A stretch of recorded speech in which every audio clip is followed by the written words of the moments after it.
Hello my fellow bassheads. For all intents and purposes, my name is Cube State, artist of the mixed media variety, and today we're taking a look at Skullcandy's Crusher ANCs, or active noise cancellation model of headphones. Skullcandy's solution for those who want to experience apocalyptic-like seismic activity in their ear canals.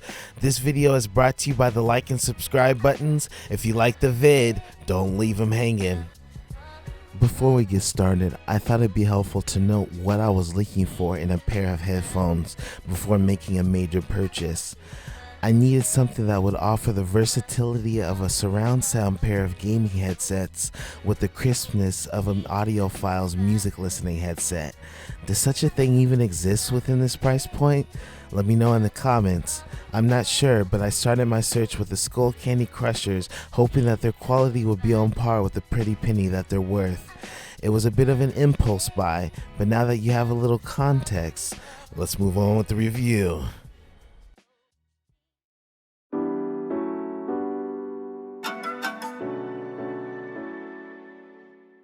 What I noticed while using the headphones in my quote-unquote studio is that this set does a pretty decent job of canceling the lows of my rumbling air conditioning unit.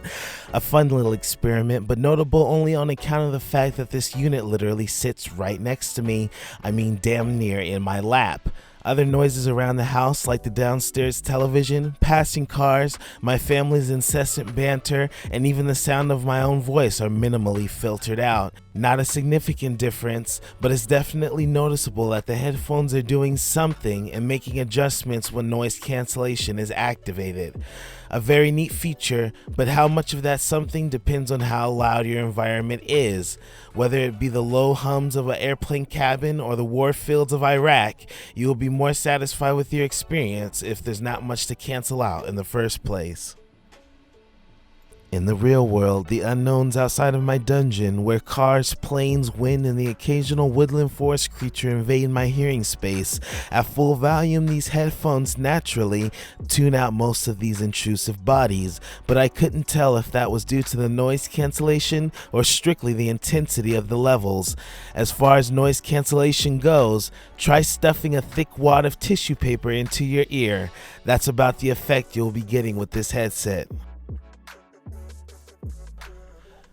How's the feel or quality of this headset? For $300 hairs, you'd expect the mold of these headphones to be a solid body heavy metal build that could withstand the abuse brought upon it by the rolling thunders of its own rumbling bass. What you get instead is a light plastic case supported by an aluminum band.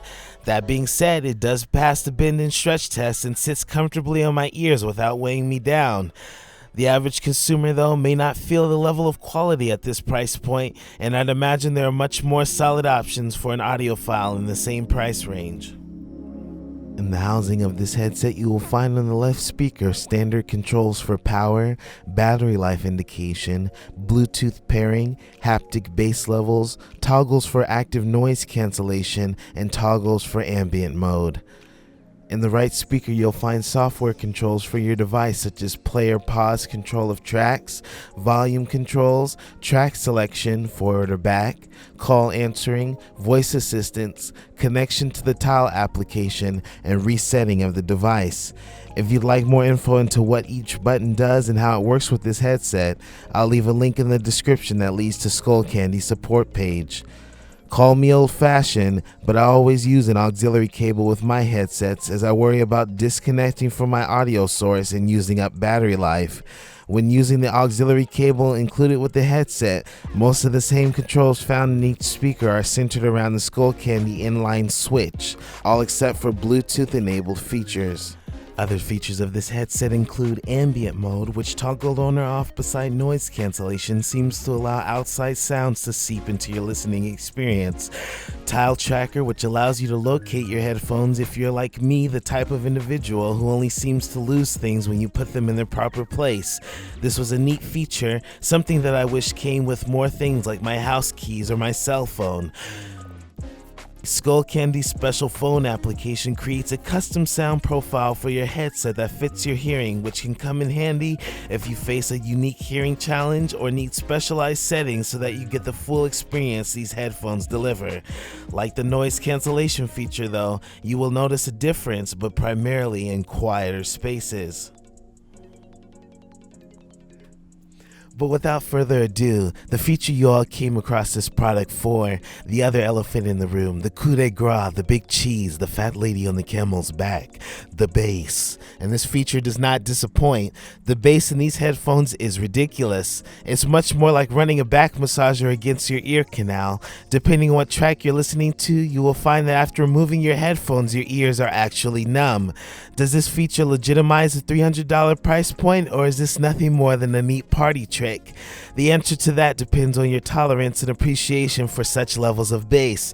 For example, I had a friend who was partially deaf and owned a pair of Skullcandy similar to these.